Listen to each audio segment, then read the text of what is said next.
1:21, continuamos en Vigo y por hoy abrimos esta cita que tenemos una vez al mes para hablar de la Eurorregión Galicia Norte de Portugal. Fijaos la relevancia que tiene hablar de Eurorregión, de colaboración. ¿Os acordáis en la cimeira de Vilarreal cuando se hablaba de ampliar el radio de actuación de 15 a 25 kilómetros de los servicios de emergencia de los bomberos? El jueves pasado, se va a cumplir una semana, vivíamos en Tui un ejemplo de la colaboración transfronteriza con bombeiros voluntarios, con servicios de emergencia, con sanitarios que venían del norte de Portugal para asistir a los enfermos, a los heridos, a las víctimas, a los afectados por la tragedia de Tui, de esa explosión que pudimos vivir y que la verdad todavía seguimos con esos daños colaterales. Por eso es muy importante cuando hablamos de Eurorregión y queremos seguir haciéndolo, de muchos aspectos que tienen que ver con infraestructuras, con colaboración, con cooperación transfronteriza, con fondos estructurales, que aquí también tendremos que dar la batalla. Para ello tenemos con nosotros al presidente del Eixo Atlántico, al presidente también de la FEGAM, alcalde do Barco, Alfredo García. Que tal? Moi boas tardes. Hola, boas tardes. Importante tamén, pois, esa colaboración é un exemplo do que sempre se solicita dentro do Eixo Atlántico, esa cooperación transfronteriza que vai a máis, non? Nos témolo claro, é dicir, nós consideramos que o norte de Portugal e Galicia teñen que ir da man e que teñen que traballar xuntos e, polo tanto, temos que coordinar todos os nosos servizos. Por qué? Porque por proximidade, por todo, ¿no? Por todo.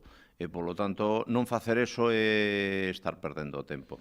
Ricardo Río, presidente da Cámara Municipal de Braga, que tal? Moi boa tarde. Boa tarde. Porque é fundamental, é esencial en emerxencias, pero tamén en moitísimas cousas, en moitísimos aspectos, non, presidente? Em todas as áreas, nós temos-lo defendido no passado, de que é importante estreitar essa colaboração e de partilhar recursos, mas obviamente que no que diz respeito às emergências, isso parece ainda mais crítico e mais necessário, porque obviamente todos temos como preocupação central salvaguardar pessoas e bens e, obviamente, que em risco de qualquer incidente, qualquer tragédia, podermos mobilizar todos os recursos disponíveis para poderem acorrer a essa situação e não faz sentido absolutamente nenhum que no caso de uma ocorrência sejam barreiras administrativas, sejam barreiras legais a impedir que os meios que estão disponíveis de um ou de outro lado da fronteira possam acorrer para apoiar quem delas precisa. Agradecer sobremanera a Ricardo Río que esté aquí con nós porque mañá ten en Braga a doña Ángela, Angela Merkel, a presidenta de Alemanha. Conte-nos, Ricardo. É verdade, como é sabido, Braga tem hoje muitos investimentos de relevo de multinacionais alemãs, algumas delas já estão sediadas há muitos anos na nossa cidade, como era o caso da antiga Grundig, que entretanto deu origem à Delphi, que hoje se chama Aptiv, e à Bosch, que é hoje a maior empresa exportadora do nosso concelho, uma das maiores empregadoras também do país e também em termos de volume de exportações. Quer uma, quer outra empresa estão a apostar muito na inovação e nas novas tecnologias, com centros de investigação que estão a ser criados em Braga, em parceria também com a Universidade do Minho. Tivemos a semana passada a inauguração de um novo centro tecnológico da Aptiv, com 150 engenheiros, e amanhã teremos um outro da Bosch, em que vai estar presente precisamente o primeiro-ministro português e a chanceler alemã Angela Merkel. Pois non está nada mal o día. E Alfredo, non está nada malo o que conseguiu o presidente do Eixo tamén e o Eixo Atlántico nesa xuntanza de Bruselas, co coordinador da Red Transeuropea de Transportes, é dicir, traducido Román Paladín, o que corta o bacallao co tema das conexións ferroviarias de mercadorías. Eso parece. Sí. En calquera caso vamos a esperar ao día 6. Eu non teño dúbidas, no, de que o que dixo o vai a refrendar o día 6 por escrito, Secchi, no? Carlos Secchi, no? Porque evidentemente non houbo que forzarlo, non houbo que presionalo máis a lo do normal, dixo xa de primeiras, no? Polo tanto, está traballado, eu creo que está tomado o acordo, no? E é certo tamén que os acordos que toma a Comisión despois necesitan un período de tramitación administrativa, pero é claro que nunca son rexeitados despois. Por lo tanto, tanto o Consello de Ministros que se reunirá, non sabemos a data exacta, pero polo finais de xuño, xullo, e despois o propio Parlamento pois aprobarán pintar no mapa de corredores ferroviarios europeos o corredor ferroviario do Atlántico, o corredor ferroviario de Galicia, que para nós, dende logo, para o eixo atlántico, pero que non é un problema do eixo atlántico, é un problema de Galicia, era fundamental. Ter unha vía por donde podan entrar e sair mercadorías é fundamental, non só para os portos galegos, que tamén, evidentemente, pero importantísimo tamén para o interior de Galicia, que pode aspirar non a que veñan as multinacionais que están en Braga, que no interior casi seguro que non veñen, pero non van vir, pero evidentemente se poderán instalar empresas cuya finalidade sea producir mercadorías para exportar e, polo tanto, o feito de que pase un tren por diante ou preto facilitará que esas empresas se instalen neses territorios. O domingo, señor García, contábame en León, explícame o boom turístico dende a chegada do AVE. Sí. A León, non? Que eso de poder dende Madrid ir a comer a León, pasar o fin de semana, o que é o turismo de proximidade e o boom que supuxo en termos turísticos isto para León, para a capital. Eso é certo, eso pasará tamén con Ourense, por exemplo, cando finalmente o AVE chegue a Ourense, pero aí andamos todos os que estamos por eses territorios, o Bierzo na provincia de León, Valdeorras na provincia de Ourense, Lemos, en fin, todos eses territorios se van a beneficiar deste tren, porque falamos dun tren de mercadorías, pero esa nova vía, que non ten por que ser nova na súa totalidade, evidentemente, pero vai a permitir que se por ela circulen trens que vayan a 150, 200 km por hora, e, polo tanto, tamén nos beneficiaremos dela como pasaxeiros. E despois, señor Río, está o tema da saída sur de Vigo, esa interconexión a Coruña-Lisboa que Carlos Secchi comentaba nesa xuntanza. Que están a facer, ou mellor dito, que están a non facer dende o goberno español para sacar isto adiante co goberno portugués? Porque é fundamental e consideran que pode ser un proxecto estratégico. Non sei como analiza vostede, que está facendo dende hai moito tempo tamén un seguimento en contacto permanente tamén con Lisboa. Sim, nós desde logo, em primeiro lugar, gostaria naturalmente de saudar o nosso Presidente do Eixo Atlântico por esta excelente notícia que nos trouxe, porque nós consideramos que a dotação de boas infraestruturas e de boas acessibilidades na Eurorregião no seu todo é muito positivo para todo o território e, obviamente, que nós consideramos que há espaço para uma disseminação dos investimentos por todo o território e também, obviamente, pelo interior da Galiza e pelo interior de Portugal, porque é importante criar aqui, assim, um maior desenvolvimento e um desenvolvimento mais coeso também dessas regiões. Isso também é bom para as maiores cidades, porque obviamente dispersamos muitos dos problemas que hoje existem pelo excesso de concentração de população nas zonas mais urbanas.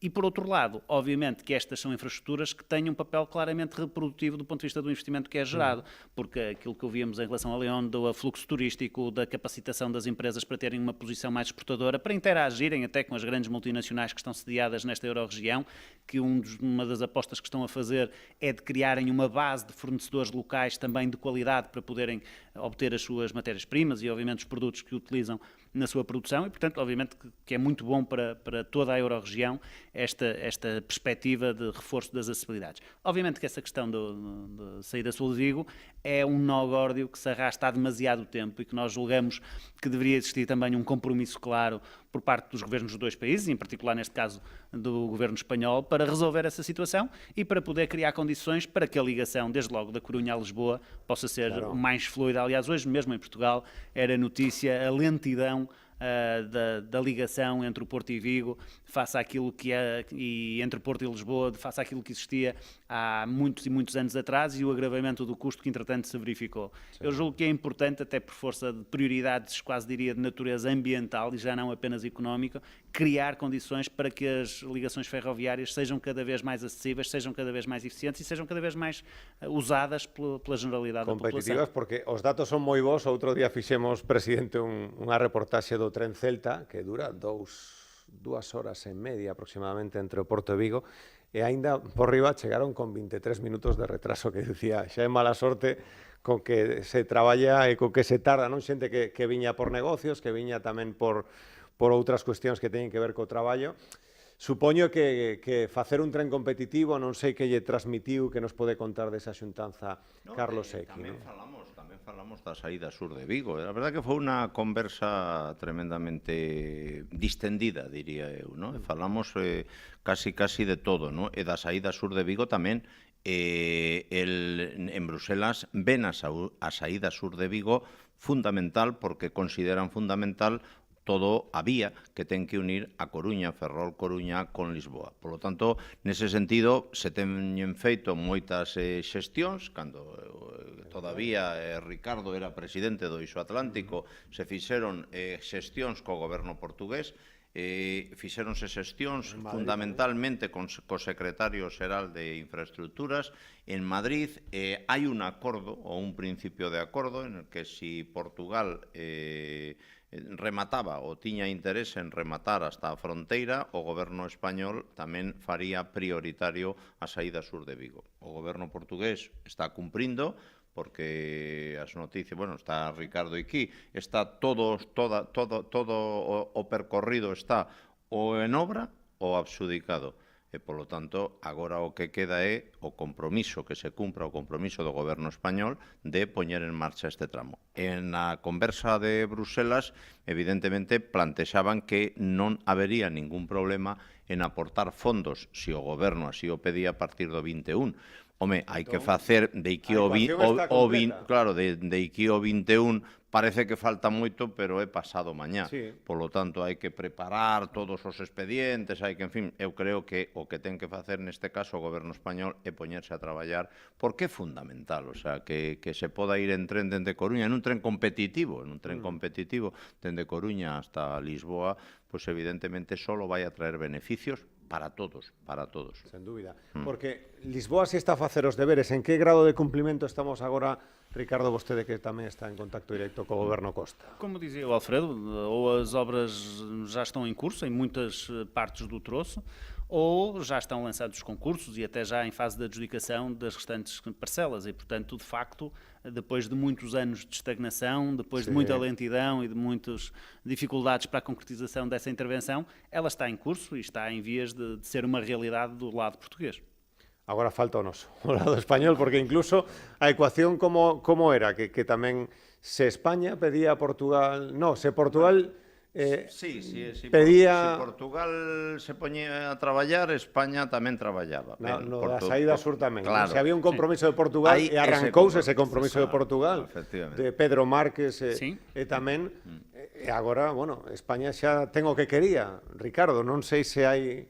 Non sei como se ve dende o lado portugués, que si o que está a facer os deberes, o tema do lado español. Como analiza vostede? Eu julgo que é tudo uma questão de prioridade política e, obviamente, que isto não é um favor que se está a fazer a Portugal.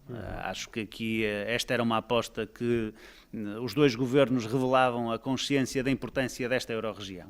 Nós temos todas as condições, até por este espírito inovador que estamos a demonstrar do ponto de vista económico, pela relevância da população, por sermos uma das zonas mais jovens da Europa em todo este território, que tínhamos necessidade de estar também com boas infraestruturas para potenciar o nosso desenvolvimento. Eu acho que há aqui assim um compromisso que tem que ser assumido de forma clara pelos governos dos dois países e que Portugal, neste caso, já está a cumprir, mas que o governo espanhol, aparentemente, não está a ter a mesma atenção e a mesma prioridade para esta região e acho que é importante que todos os agentes da Euro-região, sejam as câmaras municipais, seja o Eixo Atlântico, a Junta da Galiza, todos rememos as associações empresariais, as universidades, estejamos do mesmo lado a defender a prioridade deste investimento. Hay una cuestión que me parece que é importante clarificar. Decía Ricardo que cando se fai unha infraestructura en España non é ou en Galicia, neste caso, non é para beneficiar a Portugal. Por suposto que non. Creo que eu partía no inicio de que somos un territorio con intereses comuns. E, polo tanto, calquera infraestructura, calquera cuestión que se faga nunha parte dese territorio ten que beneficiar o conxunto do territorio. E o conxunto do territorio é e ten que ser necesariamente a Eurorrexión. Por tanto, eso é o que lle trasladamos, o que se lle trasladaba durante os últimos 4 anos, polo menos, dos que eu podo dar fe, Ricardo, llevamos trasladando aos dous gobernos, tanto de España como de Portugal, o goberno da Xunta, de que ten que ser prioritario todo este tipo de infraestructuras que en un momento determinado non o eran. Hai que recoñecer que non o eran, non o foron. Pero, bueno, afortunadamente, o tema do AVE parece que está, o tema da Coruña Lisboa parece que está tamén, polo menos o compromiso do secretario de Estado de Infraestructuras é que sí, que van a ir a facer prioritaria, eso hai que plasmarlo. Tamén. Hai que poñerlo en riba da mesa con papéis, porque claro, de palabra vale todo. Eu teño que decir que da conversa do outro día en Lisboa, quizáis unha cuestión que eu non creo que se vaya a cumplir, pero a mí me parece interesantísimo unha das cuestións que nos dixo Carlos Secchi, no sentido de que estes fondos 21 estructurales e para infraestructuras 21-30 van a ter período de caducidade. É dicir, vai haber un seguimento, porque aquí había dúas clases de fondos. Os fondos europeos que viñan ás administracións, fundamentalmente os concellos, as cámaras, que eses eran para o ano 18, pois no ano 18 tiñan que estar feitos como moito. Dábanche un ano ou dous de prórroga e se non perdías os cartos. Sin embargo, os fondos que viñan para infraestructuras, eses non tiñan data de caducidade. E acababan, que o Ricardo sabe moi ben, ás veces de norte ao sur, non? Ou no centro, na rexión de Lisboa. Cambiaban de infraestructura, pasaban 20 anos e non se facían as obras con fondos que estaban comprometidos, é dicir, eso era un pouco, un pouco de cachondeo cos fondos de infraestructura. E que nos dixera o coordinador que eso en principio se acababa, e que iba a haber un seguimento, e que, polo tanto, no ano 30 estas obras tiñan que estar rematadas. Bueno, non van a estar rematadas, non nos engañemos, porque facer unha obra desta envergadura en 9 anos é imposible, pero en calquera caso, que en vez de estar no 30, este no 32, no 33, pero que o horizonte non sexa o 50, o ano 50, que eran as contas, non sei en Portugal, pero en España, cando o día que se asinaba o primeiro papel para facer, o que se asina un papel para facer unha infraestructura en Fomento, hai que pensar que esa obra non empezará hasta dentro de 20 anos. Más outros 4 ou 5 que se vai a tal, 25 anos para facer unha infraestructura non parece razonable. Por lo tanto, neste sentido, parece que é unha cousa menor, pero eu creo, a min polo menos pareceume un tema interesante que se poñan serios tamén en Bruselas cos fondos europeos para infraestructuras, que si se van a por eles é para rematar a obra, para facer as obras e, polo tanto, hai que poñerse a traballar, porque ao final é un problema de traballo, nada máis. Falando de fondos estructurais, falando de fondos comunitarios, quería preguntarlle aos dous o tema da unión dos concellos do norte de Portugal, o señor Río e tamén o presidente da FEGAM e como presidente do Eixo, o que hai que facer no norte de Portugal e en Galicia para estar ben posicionados como nas carreiras de 1500 metros en atletismo, para despois, cando chegue a recta final, poder captar eses fondos. Que traballo hai por facer no norte de Portugal, en Galicia, na Eurorrexión Galicia Norte de Portugal, señor Río, señor García? Em primeiro lugar, no caso do Norte de Portugal, eu julgo que o programa comunitário que está neste momento em vigor teve alguns erros graves de concepção. Nós ficamos muito apartados daquilo que era o grosso das verbas que estavam disponíveis, foram particularmente orientados para a componente das empresas e das universidades, e em que os investimentos territoriais foram algo prejudicados, não só por parte das câmaras municipais, mas também por parte de outros agentes, na área da saúde, na área da cultura, na área do património, dos equipamentos sociais. Não havia um volume de verbas suficiente para os projetos que estavam em carteira, e que eram projetos muito importantes para o território, e no quadro desta reprogramação que está neste momento a ser negociada com a União Europeia, foi muito importante haver uma união clara entre todas as comunidades intermunicipais, entre a área metropolitana do Porto, de maneira a que nós pudéssemos reivindicar a correção desses erros e mitigar um pouco, digamos, essa falha que existia à partida. E a verdade é que, de acordo com os dados que foram recentemente fechados, por assim dizer, com o ministro Pedro Marques e que agora vão ser discutidos com Bruxelas, nós conseguimos mais de 260 milhões de euros para investimentos dessa natureza, para reforço dos projetos de reabilitação urbana nos territórios do interior e várias outras iniciativas que nos pareciam muito, muito importantes. E aí acho que houve também um papel muito importante dessa coesão entre todos os agentes e da união de uma só voz em representação do território. Ora, para o futuro, obviamente que isso é fundamental, é que também tenhamos essa oportunidade de ser ouvidos, de ser sermos mais envolvidos na formatação do programa e inclusivamente na sua gestão, porque um dos erros que nós julgamos que este programa teve foi de alijar demasiadamente na gestão do programa os agentes do desenvolvimento do território.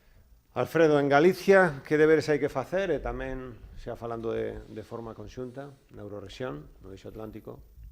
O primeiro que hai que facer é ter claro o que queremos e onde queremos chegar e como queremos prestar os servizos, diría eu. Na FEGAN este tema debatímolo no seu momento, sobre todo con ese debate, eu creo que con pouco bagaxe de peso sobre a fusión dos concellos, e aí está o éxito que tivo estas propostas que se siguen a facer como un goteo periódico. Eu creo que os concellos o que temos que facer é colaborar na prestación dos servicios. Esa é a clave, non? Porque, por lo tanto, nesa prestación de servicios, evidentemente de forma comarcal, ás veces provincial e demais, pois evidentemente hai que se necesitan cartos para poñer eso en marcha e, por lo tanto, a existencia de fondos europeos pode axudar. Pero despois hai outras cuestións que evidentemente competen exclusivamente a concellos e, por exemplo, nos últimos fondos importantes que se distribuíron en Galicia, os fondos DUSI, pois o goberno español determinou e decidiu que só eran para cidades de máis de 20.000 habitantes.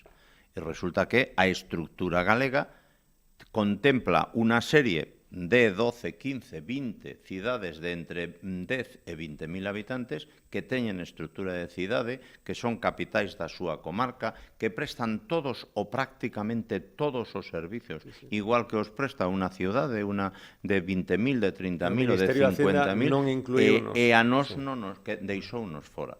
Por lo tanto, precisamente o luns pasado, o secretario xeral do Eixo e máis eu tivemos unha reunión en Madrid, no Ministerio de Facenda, cos responsables dos que se suponen que van a ser os novos fondos, precisamente para falar desto, que se valore esta posibilidade. Evidentemente, rebaixando a cantidade, porque as cantidades estaban, concellos, creo que eran, falo de memoria, podería estar equivocado, entre 20 e 50.000 habitantes, 5 millóns de euros, máis de 50.000, 15 millóns de euros. Ponteareas e Redondela. Entraron casi todos.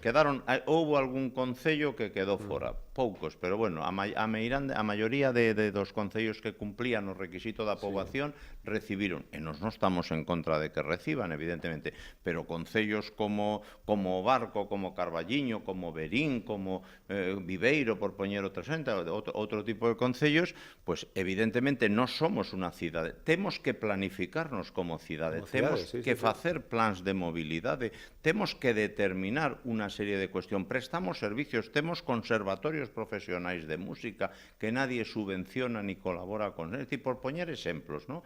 Temos que tener fondos. Entón, é que absurdo que se queden fora de xogo dos DUSI, non? 5 millóns de euros, pois probablemente, evidentemente non, pois poderán ser 3 millóns, será unha cantidad máis pequena, porque lóxicamente faremos menos cousas polo que o tamaño neste caso importa, pero en calquera caso hai que contemplar. De todo isto hai que hablar, e de todo isto, dende a FEGAN, dende logo estamos a falar. Estamos a falar con todas as administracións, non? E dende o Eixo Atlántico tamén.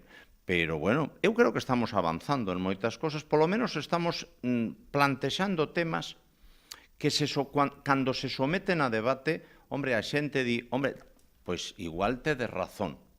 Eso non quere decir que non la den, que moitas veces non xa dan. O dan xa en privado, pero despois non escriben, non asinan nada. O que está claro... Pero, bueno, hai que seguir traballando. Eu son moi pesado, entón hai que seguir traballando. O tema dos fondos está claro que aínda queda moito por facer para que a principal administración de cada país sexa, neste caso, receptiva. Pois moitas veces Ricardo Río como presidente do Eixo tamén, agora Alfredo, moitísimas veces chamando as administracións antes das cimeiras para que contemplasen eses asuntos que levan vostede moito tempo na súa axenda, non? Eu acho que há três dimensões que são fundamentais. Há uma primeira, que é desde logo na concepção dos programas, tem que haver uma auscultação do território, como eu dizia há pouco. A segunda, que é na própria gestão da implementação dos programas e da alocação dos fundos, em que também estes agentes deviam ser mais envolvidos, e eu acho que é importante que estruturas até de natureza mais associativa, como a própria Eixo Atlântico, possam ter um papel mais importante na formatação das propostas e da implementação e da decisão sobre a forma como as verbas são alocadas. E a terceira questão tem a ver, obviamente, com o reconhecimento do mérito dos projetos e do trabalho que é realizado por estas entidades. Aquilo que ouvíamos agora há pouco em relação às cidades espanholas, também em Portugal se passou em muitos contextos, e depois com uma outra agravante, que é o risco que existe de, por falta de transparência, por falta de escrutínio, esta gestão dos fundos não concretizar sequer os fins últimos que devem servir. Nós em Portugal temos um risco sistemático, um risco que é uma realidade, infelizmente, que é, como há pouco o Jacobo referia, do desvio de verbas dos territórios da coesão, dos territórios menos desenvolvidos, para a concretização de projetos noutras zonas do território. E eu acho que isso é algo que nós temos que erradicar de uma vez por todas, porque efetivamente também há aqui uma outra dimensão que é importante, que é do próprio Orçamento de Estado. Não podemos olhar para os fundos comunitários como uma forma de se substituir às verbas e às despesas e investimentos que têm que ser realizados pelo próprio Estado, pelo governo português, pelo governo espanhol, e portanto tem que existir aqui uma complementariedade. Os fundos têm que ser destinados àquilo que são os seus fins próprios, ou seja, os territórios menos desenvolvidos, com menor capacidade e que têm que ser ajudados, e obviamente que tem que ser o Estado a apoiar outros projetos e outras iniciativas nos territórios que já têm outro patamar de desenvolvimento. Nestas datas foi cando se eliminou o roaming, que en Madrid era como a cousa, pero será tan problemático o roaming? Claro, na Eurorrexión era moi problemático esa realidade. Houbo que trasladar ya a Madrid, a outros países, porque ao mellor en Madrid esa realidade non soaba un pouco a chino, non? E agora, realmente eu non sei se somos conscientes da importancia da supresión de roaming. Tamén, claro. Si somos conscientes do que outro día chegar a Bruselas e non preocuparte de si hai wifi ou non hai wifi, porque ti tes o teléfono e a través do teléfono sigues conectado co teu país, co teu traballo. É dicir, é que antes era para nos era un caos, porque nos estábamos, ás veces íbamos por estradas paralelas á fronteira, e o teléfono que non sabe de rayas, pois ás veces estabas fora, estabas dentro, é dicir, non sabías si tiñas teléfono, si non tiñas teléfono, cruzabas a unha reunión a Portugal e apagabas o teléfono. E os sustos que che daban, que pagabas as cestas de Navidad de toda a empresa de telefonía, cando te chegaba un mensaxe de roaming. Realmente yo estes días, ¿no? Bueno, pues nas reunións en Portugal, pero sobre todo outro día, semana pasada en Bruselas, ¿no?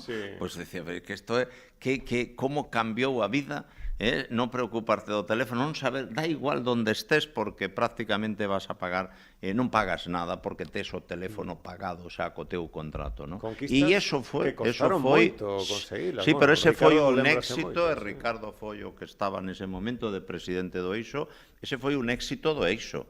Quero dicir, todo o mundo pedía a supresión do roaming, pero foi o Eixo o que se mobilizou fundamentalmente para a supresión do Eixo.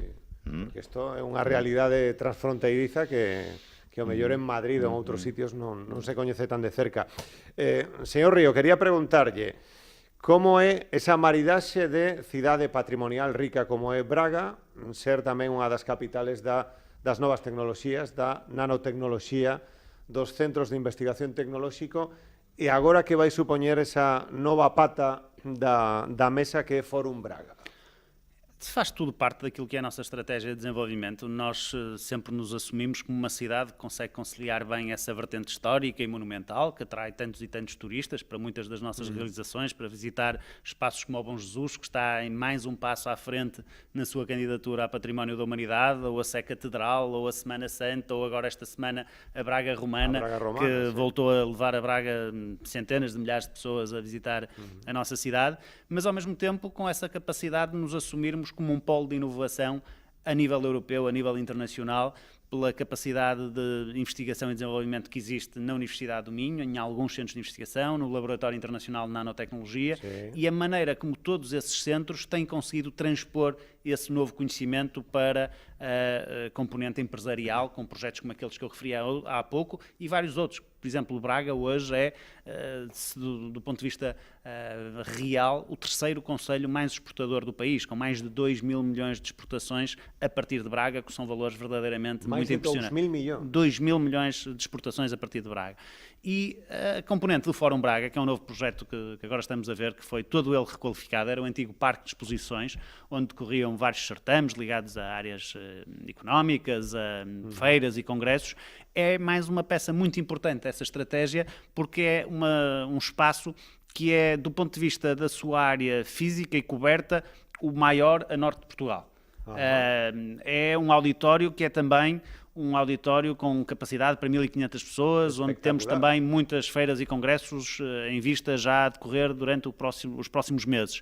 E toda a sua envolvente, com mais de 20 mil metros quadrados de espaço livre, estamos a planear, acolher muitos eventos culturais, muitos eventos desportivos. Braga, durante este ano, é a Cidade Europeia do Desporto e temos várias competições internacionais que irão decorrer neste espaço. Do ponto de vista cultural, nós vamos ter condições para acolher congressos que normalmente só se realizavam no Meia Arena em Lisboa. Só para dar um exemplo, no próximo dia 11 de setembro teremos os 30 Seconds to Mars a atuar no Fórum Braga e, portanto, é mais uma peça, como dizia muito bem, esta é uma galeria de arte contemporânea que também foi criada dentro do próprio Fórum Braga, para também criar a rotina das pessoas se deslocarem ao Fórum, mesmo fora desse tipo de eventos, e é um espaço muito versátil, muito rico do ponto de vista e muito qualificado do ponto de vista das suas infraestruturas, mas sobretudo do ponto de vista da programação. Nós queremos que seja mais um motor do dinamismo que Braga tem. O sea, mañana Angela Merkel, 11 de setembro, 30 Seconds to Mars. No está nada mal, Ricardo? Não está. Vai ser a inauguração esse dia, não? É a inauguração oficial, embora ele já esteja em pleno funcionamento, já tem tido várias realizações. A semana passada a Semana de Economia, este fim de semana começa o Green Fest, um festival ambiental em que também o próprio Eixo Atlântico estará representado e vários outros organismos galegos e ao longo de todo este ano teremos diversa programação, mas a data de inauguração oficial quisemos assegurá-la a esse grande momento que é esse concerto inaugural no dia 11 de setembro. Falavas da Braga Romana, como foi ese evento que tamén é capaz de manter ese rigor maravilloso, como tamén fai Lugo, esas cidades hermanadas a través dos romanos. Sim, e tivemos lá mais uma vez uma representação de Lugo a marcar o desfile triunfal da sexta-feira à noite, com soldados romanos vestidos a rigor e a darem outro colorido também a essa realização. Tal como acontece com a Arde Lucos e também com a iniciativa da Astorga, a Braga Romana é, como nós costumamos dizer, uma aula de história ao céu aberto, em que toda a cidade se transforma numa cidade romana, com a componente dos mercados, com a componente da restauração circunscrita àquilo que eram as refeições existentes no período romano, com muitas realizações que nós temos incorporado no programa. Por exemplo, este ano tínhamos um funeral romano, um batismo romano, um casamento romano, que são espetáculos até do ponto de vista artístico muito interessantes, que vão preenchendo o programa das festividades e que obviamente levam a Braga muitos e muitos visitantes durante esses quase 5 dias de celebração, com grandes momentos, como foi esse desfile triunfal na sexta-feira à noite, com quase 3 mil figurantes, como foi o desfile com as crianças dos primeiros anos de escola, com quase 5 mil participantes logo na abertura, e é também um momento de afirmação da nossa história e do nosso compromisso com a valorização desse legado desse período, porque nós juntamos sempre essa componente mais imaterial da programação, uma tentativa de valorização do património. Nós, neste momento, temos em curso alguns investimentos importantes de salvaguarda também de património deste período, que serão, obviamente, atrativos turísticos para o futuro. A Roma portuguesa, claro que sí, que Braga. Presidente, que tal se leva vostede con Pedro Sánchez? Digo, porque como o mellor temos aí unha moción de censura ás portas, digo, non sei, Alfredo García, ministro de Fomento, algo así, ou bueno, tirar para casa para que sexa un galego. Eu creo que eso vai a ser difícil. Sí. Eu a verdade é que eu digo con orgullo, eu nunca fixe ningún movimento para deixar a política municipal. Feito, eu creo que a política máis bonita que hai é a política municipal. Non hai ningún cargo tan gratificante como ser alcalde do teu pobo, da tua cidade, e, polo tanto, a miña única viaxe ha sido a Fegan, que evidentemente era seguir na política municipal. Polo tanto, eu non, ese perigo non creo que non existe. ¿no? No, vale. non existe, non existe. En calquera caso, dende logo eu espero que sempre haxa ministros galegos no goberno de Madrid, porque evidentemente sempre serán máis próximos e sempre será máis fácil explicarlle esos problemas que sigue a ter Galicia. No seu municipio tamén é moi relevante, pero un exemplo o de Braga do que pode dar de sí a Eurorrexión Galicia Norte de Portugal, a tradición, a cultura, o patrimonio, e tamén as novas tecnoloxías e a competitividade empresarial, as exportacións, non? Que eso, ás veces non nos damos de conta do que temos entre mans. Pero ten que producirse esa sinerxia, evidentemente, nós temos que presumir tanto en Galicia como en Portugal do noso pasado, eso está aí, a historia, a cultura, todo eso está aí, e eso é un motivo de desenvolvemento económico, evidentemente desde o punto de vista turístico, pero evidentemente hai que mirar o futuro, e o futuro ven cas tecnoloxías. Alfredo García, Ricardo Río, moitísimas grazas por acompañarnos, ojalá podemos dar boas novas o 6 de xuño, non? O 6 de xuño hai que estar pendentes de Bruselas. Haberá que estar pendentes. Ahí. Moitísimas grazas a todos por Obrigado. estar con nos. Grazas. Adiós. Imos despedir esta entrevista, este espazo aquí en Localia Televigo, tamén de seguida voltamos na radio para despedir. De que agora. Grazas.